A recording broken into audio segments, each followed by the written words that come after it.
ಬಾಲಕರೇ, ನೀವು ಎಲ್ಲರಿಂದ ಅವಿತಿರಬಹುದು, ಆದರೆ ಪೂತನಿಯಿಂದ ಅಲ್ಲ.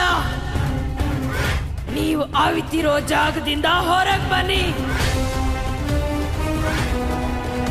ನೀವು ಹೊರಗೆ ಬರಕ್ಕೆ ತಡ ಮಾಡಿದಷ್ಟು ನಿಮ್ಮ ಸಾವು ಅಷ್ಟೇ ಭಯಂಕರವಾಗಿರುತ್ತೆ. ಕೃಷ್ಣ, ಯಾರಮ್ಮನ್ಗೋ ನಾವಿಲ್ಲಿರೋದು ಗೊತ್ತಾಗಿರ್ಬೇಕು. ಅವ್ರಿಗೆ ಸಿಟ್ಟು ಬಂದು ಸಣ್ಣ ಪುಟ್ಟ ಶಿಕ್ಷೆ ಬದಲು ಮೃತ್ಯುದಂಡನೆ ಕೊಡೋ ಮಾತಾಡ್ತಿದ್ದಾರೆ. ಆದ್ರೆ ಮಂಗಲ, ಈ ತರ ಹೆದರ್ಸೋ ಧ್ವನಿ ಗೋಕುಲದಲ್ಲಿರೋ ಯಾವ ತಾಯಿಗೂ ಇಲ್ವಲ್ಲ? ಕೃಷ್ಣ, ನಾನು ಕಾಡ್ನಲ್ಲಿ ನೋಡಿದ ರಾಕ್ಷಸಿ ಇವಳೇ ಇರ್ಬೋದಲ್ವಾ? ಅದನ್ನ ನೋಡಿದ್ರೆ ತಾನೇ ಗೊತ್ತಾಗೋದು ಧಾಮ. ನೀವೆಲ್ಲ ಇಲ್ಲೇ ಇರಿ, ನಾನು ಬಚ್ಚಿಟ್ಕೊಂಡು ನೋಡ್ಕೊಂಡ್ ಬರ್ತೀನಿ. ಅಂದ್ರೆ ಅಲ್ಲಿವರೆಗೆ ನಾವ್ಯಾರು ಬದುಕಿ ಇರೋದೇ ಇಲ್ಲ. ಕಳೆದ 5 ವರ್ಷಗಳಿಂದ ನಾನ್ ನಿನ್ನನ್ನು ಹುಡುಕ್ತಿದ್ದೀನಿ. ನೀನ್ ಸಾಯ್ತಿದ್ದಂಗೆ ನನ್ನ ಕೆಲ್ಸ ಪೂರ್ಣ ಆಗುತ್ತೆ.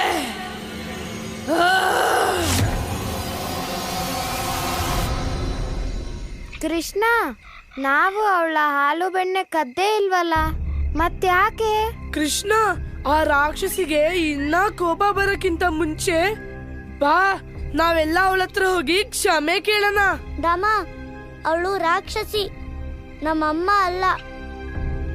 ಅಮ್ಮ ಹೇಳ್ತಿದ್ಲು, ಇಂಥ ಸಮಯದಲ್ಲಿ ನಾವು ಹೆದರಬಾರದು ಅಂತ. ನಾವು ಶಾಂತವಾಗಿರ್ಬೇಕು. ಶಾಂತವಾಗಿದ್ದು ಸಮಸ್ಯೆಯಿಂದ ಹೊರಬರೋ ಉಪಾಯ ಕಂಡಿಡಿಬೇಕು.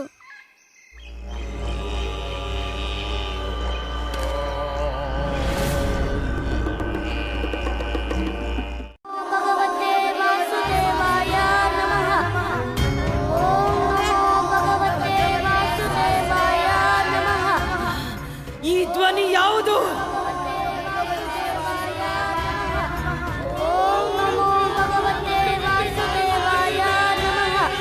ಇವರು ಆ ವಿಷ್ಣುವಿನ ಪವಿತ್ರ ಮಂತ್ರ ಜಪ ಮಾಡ್ತಿದ್ದಾರೆ.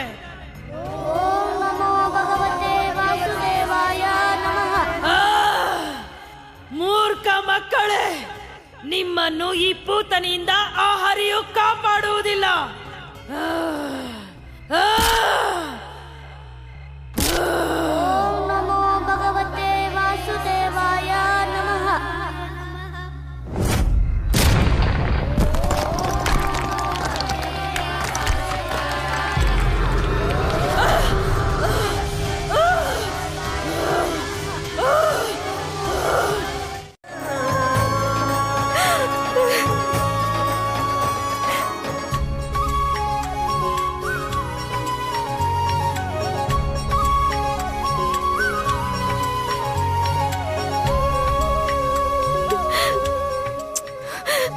ಕಂದ,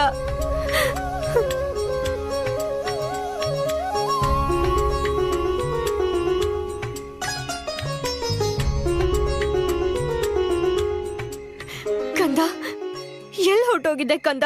ಅಮ್ಮ, ನಾನು ಇಲ್ಲೇ ಇದ್ದೀನಿ, ನಿನ್ನ ಎದುರಿಗೇನೆ. ನಾನು ನಿನ್ನನ್ನು ಬಿಟ್ಟು ದೂರ ಹೋಗೋದು ಯಾವತ್ತಾದ್ರೂ ಸಾಧ್ಯನಾ ಅಮ್ಮ? ಇಲ್ಲ, ಹಾಗಾಗೋದಕ್ಕೆ ಸಾಧ್ಯನೇ ಇಲ್ಲ. ಹೇ ನಾರಾಯಣ, ಇದು ನಿನ್ನದೇ ಕೃಪೆ. ಇಷ್ಟು ದೊಡ್ಡ ಸಂಕಷ್ಟ ಬಂದರೂ ಎಲ್ಲ ಮಕ್ಕಳು ಪೂರ್ತಿ ಸುರಕ್ಷಿತವಾಗಿದ್ದಾರೆ. ಉಳಿದಿರುವುದು ನನ್ನ ಪಾಪದಿಂದ ಮುಕ್ತಿ ಹೊಂದಲು. ಭಗವಂತ ಕಂಸನ ತಪ್ಪಿನ ದಂಡವನ್ನು ನೀನು ಅನುಭವಿಸಬೇಕು ಪುತ್ನಿ.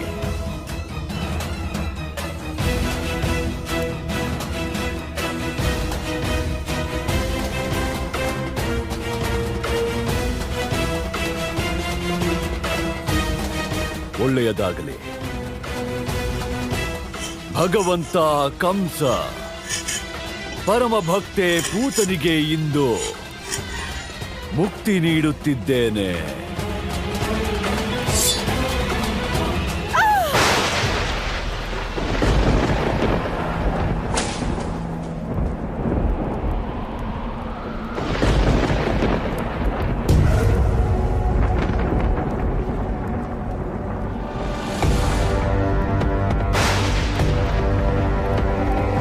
ನನಗೆ ಯಾವ ಹಾನಿ ಮಾಡುವುದಿಲ್ಲ ಎಂದಿದ್ದೀರಿ. ಇಂದು ನೀವು ಹೇಗೆ ವಚನ ಭ್ರಷ್ಟರಾಗಲು ಸಾಧ್ಯ? ಭಗವಂತ ಏನು ಬೇಕಿದ್ದರೂ ಮಾಡಬಹುದು. ವಚನವನ್ನು ನಾನಲ್ಲ, ನೀನು ಮುರಿದಿರುವೆ ಬಕಾಸುರ. ನೆನಪಿದೆಯೇ? ನಿನ್ನ ಪರಾಜಯವಾದಾಗ ನೀನು ಏನು ಹೇಳಿದ್ದೆ ಬಕಾಸುರ? ಭಗವಂತ ಕಂಸ, ನನ್ನ ಸಹೋದರಿ ಸರ್ವಶಕ್ತಿಶಾಲಿ, ಇವಳಿಗೆ ಯಾವ ಕಾರ್ಯವೂ ಅಸಂಭವವಲ್ಲ. ಇವಳು ನಿಮ್ಮ ಸೇವೆ ಮಾಡುತ್ತಾಳೆ, ನಿಮ್ಮ ದಾಸಿಯನ್ನಾಗಿಸಿಕೊಳ್ಳಿ. ಕಳೆದ 5 ವರ್ಷಗಳಲ್ಲಿ ಒಬ್ಬ ಬಾಲಕನನ್ನು ಶೋಧಿಸಲಿಲ್ಲ ಇವಳು. ಏನು ಮಾಡಲಿ ಇವಳನ್ನು? ಇಂತಹ ಸೋತ ಜೀವನಕ್ಕಿಂತಲೂ ಮೃತ್ಯು ಒಳ್ಳೆಯದಲ್ಲವೇ? ಒಂದು ಅವಕಾಶ ಭಗವಂತ, ಕೇವಲ ಒಂದು ಅವಕಾಶ ನೀಡಿ ನನ್ನ ತಂಗಿಗೆ. ಈ ಬಾರಿಯೂ ಅವಳೇನಾದರೂ ಸೋತರೆ ನಾನೇ ಅವಳ ಹತ್ಯೆ ಮಾಡುತ್ತೇನೆ.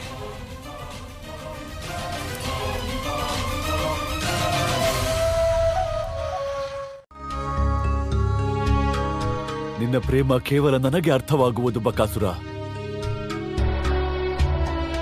ಹೋಗು ಹೋಗು, ನಿನಗೆ ಅವಕಾಶ ನೀಡಿದ್ದೇನೆ. ನನ್ನ ಸಹೋದರಿ ದೇವಕಿ ಸಾಯುವ ಮೊದಲೇ ಅವಳ ಪುತ್ರನನ್ನು ಕರೆದುತ. ನನ್ನ ಸಹೋದರಿ ತನ್ನ ಅಷ್ಟಮ ಪುತ್ರನ ಶವವನ್ನು ನೋಡಿ ಶಾಂತಿಯಿಂದ ಸಾಯಲಿ. ಹೋಗು. ಈ ಬಾರಿ ನಿನ್ನ ಸೋದರಿ ಸೋತರೆ ಬಕಾಸುರ.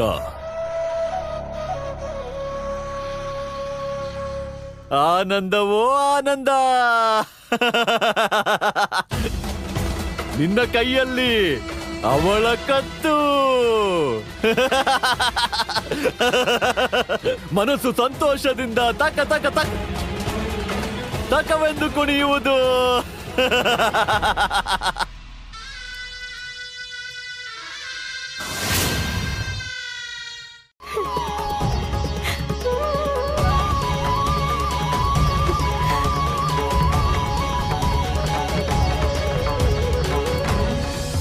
ವಿಧಿಸುತ್ತಲೀ ಪರಿ ನೋವ ದೀರ್ಘಾಯುವ ನೀಡುವೆಯೇತಕ್ಕೆ ದೇವಾ. ಸಂಕಟವಿದರಿನ್ ಮುಕ್ತಗೊಳಿಸು ಜಗಪಾಲಕ ಮಹಾನುಭಾವ. ಬರುವದೆಂದಿಗೋ ನಂಬುಗೆ ಭರವಸೆ ಬೆಳಗದು ಬಡಬಾಡಿನಲಿ. ಎಂದಿಗೆ ವಿಧಿ ಕಷ್ಟಗಳ ಕಳೆಯುವನೋ ಕರುಣದಲ್ಲಿ.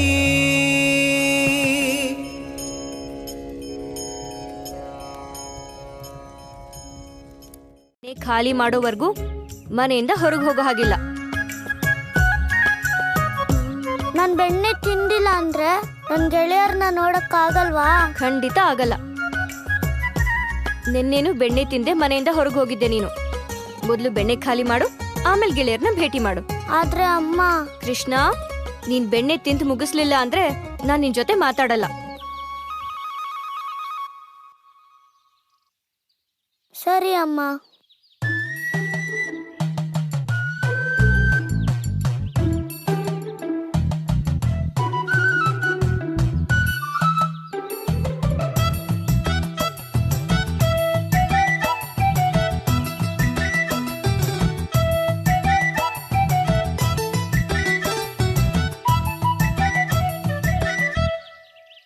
ಅಮ್ಮ ನಾನು ಹೊರಟೆ, ಅಮ್ಮ ನಾನು ಹೊರಟೆ, ಅಮ್ಮ ನಾನು ಕೃಷ್ಣ, ಕಂದ ನಿಂತ್ಕೋ.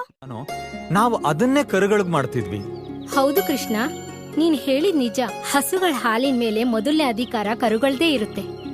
ಕೃಷ್ಣ, ನೀನ್ ಇಲ್ದೇ ಹೋಗಿದ್ರೆ ನಮ್ಗೆ ಯಾವತ್ತೂ ತಿಳಿತಾನೆ ಇರ್ಲಿಲ್ಲ. ನಮಗ್ ಗೊತ್ತಿಲ್ದೇನೆ ಹಸು ಮತ್ತು ಕರುಗಳಿಗೆ ಎಷ್ಟೊಂದು ಅನ್ಯಾಯ ಮಾಡ್ತಿದೀವಿ ಅಂತ. ಇನ್ಮುಂದೆ ಈ ಹಗ್ಗಗಳ ಅಗತ್ಯನೇ ಇಲ್ಲ.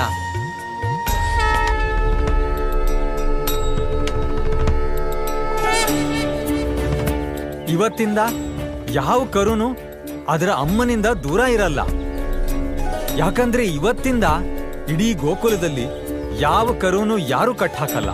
ಅಂದ್ರೆ ಹೇಗೆ ಕೃಷ್ಣ ಮತ್ತೆ ಯಶೋದೆ ಮಾತೆ, ಹಾಗೇನೆ ಕರು ಮತ್ತೆ ಗೋ ಮಾತೆ.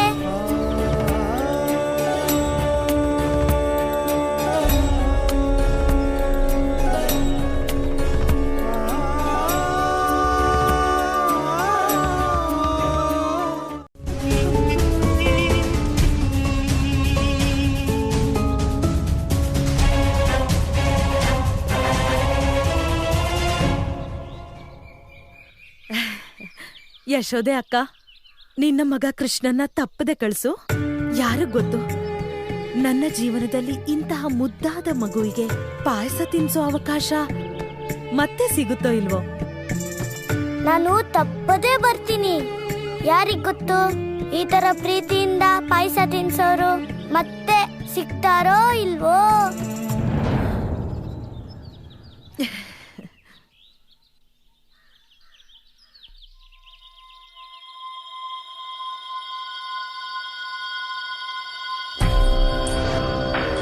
ಸರಿ, ನಾನಿನ್ ಬರ್ತೀನಿ.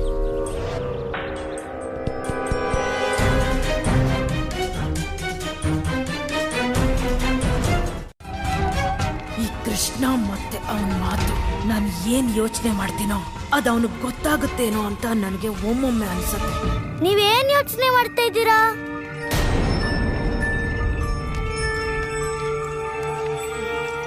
ಇಲ್ಲ ಇಲ್ಲ ಇಲ್ಲ ಇಲ್ಲ ನಾ ಹಾ ಹಾ ನಾ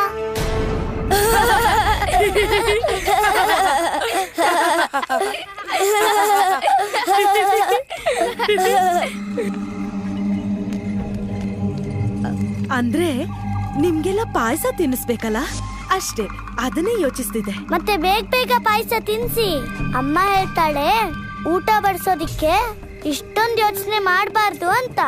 ಖಂಡಿತ ಸತ್ಯನೇ ಹೇಳಿದಾಳೆ ನಿಮ್ಮಮ್ಮ. ನಾನ್ ನಿಮ್ಗೆ ಪಾಯಸ ಬಡ್ಸೋಕೆ ಸ್ವಲ್ಪನೂ ತಡ ಮಾಡೋದಿಲ್ಲ. ಬನ್ನಿ, ಇಲ್ಲಿ ಕುತ್ಕೊಳ್ಳಿ.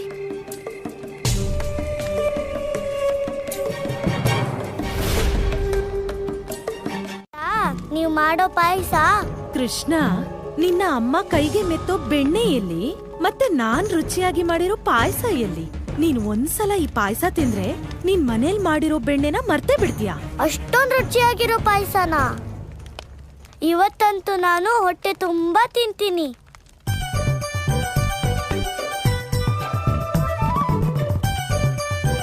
ಕೃಷ್ಣ, ಹೊಟ್ಟೆ ತುಂಬಾ ತಿನ್ನೋದು ಅಂದ್ಯಲ್ಲ, ಅದೇನು ಅಂತ ನಂಗೆ ಗೊತ್ತಿದೆ. ನಿನಗ್ ನೆನ್ಪಿರ್ಲಿ, ಇಲ್ಲಿಗೆ ನೀನೊಬ್ನೇ ಅಲ್ಲ, ನಾವೆಲ್ಲರೂ ತಿನ್ನಕ್ ಬಂದಿದೀವಿ. ಕೃಷ್ಣ, ಹಿಂದಿನ ಸಲ ನೀನು ಹೊಟ್ಟೆ ತುಂಬಾ ಬೆಣ್ಣೆ ತಿಂತೀನಿ ಅಂದಾಗ ನಮ್ಗೆ ಬೆಣ್ಣೆ ನೆಕ್ಕೋದಿಕ್ಕೂ ಸಿಗ್ಲಿಲ್ಲ. ದಾಮ, ನೀನ್ ಚಿಂತೆ ಮಾಡ್ಬೇಡ, ನಿನ್ಗೆ ಹೊಟ್ಟೆ ತುಂಬಾ ಪಾಯಸ ಸಿಗುತ್ತೆ.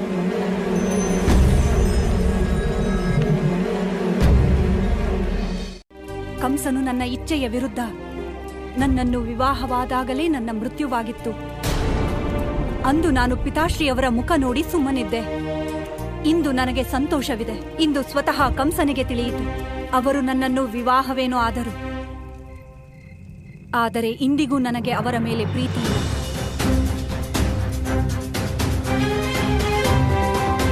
ಪ್ರಾಪ್ತಿ, ನೀನು ಇದೇನು ಹೇಳುತ್ತಿರುವೆ? ಶಾಂತಳಾಗು. ಯಾರಾದರೂ ಕೇಳಿಸಿಕೊಂಡರೆ? ಮನಸ್ಸಿನಿಂದ ಮೃತ್ಯುವಿನ ಭಯ ದೂರವಾದ ಮೇಲೆ ಮತ್ತಾವುದಕ್ಕೆ ಭಯ? ಮೃತ್ಯು ಸ್ವೀಕಾರವಿದೆ ನನಗೆ. ಆದರೆ ನನ್ನೀ ನೀರಸ ಜೀವನದ ಬದಲಾಗಿ ದೇವಕಿ ಅಕ್ಕನಿಗೆ ನೆರವಾಗುತ್ತೇನೆ. ಖಂಡಿತ ನೆರವಾಗುತ್ತೇನೆ. ಪ್ರಾಪ್ತಿ, ಪ್ರಾಪ್ತಿ, ಪ್ರಾಪ್ತಿ. ನನಗೆ ಪೂರ್ಣ ವಿಶ್ವಾಸವಿದೆ. ದೇವಕಿ ಅಕ್ಕನ 8ನೇ ಮಗು ಈಗಲೂ ಜೀವಂತವಾಗಿದೆ. ನಾವೆಲ್ಲರೂ ಕೃಷ್ಣನ್ ಗೆಳೆಯರು. ಅದಕ್ಕೆ ಏನೇ ತಿಂಡಿ ಆದ್ರೂ ಎಲ್ಲರಿಗಿಂತ ಮೊದಲು ಕೃಷ್ಣ ತಿಂತಾನೆ, ಆಮೇಲೆ ನಾವ್ ತಿಂತೀವಿ. ಖಂಡಿತ.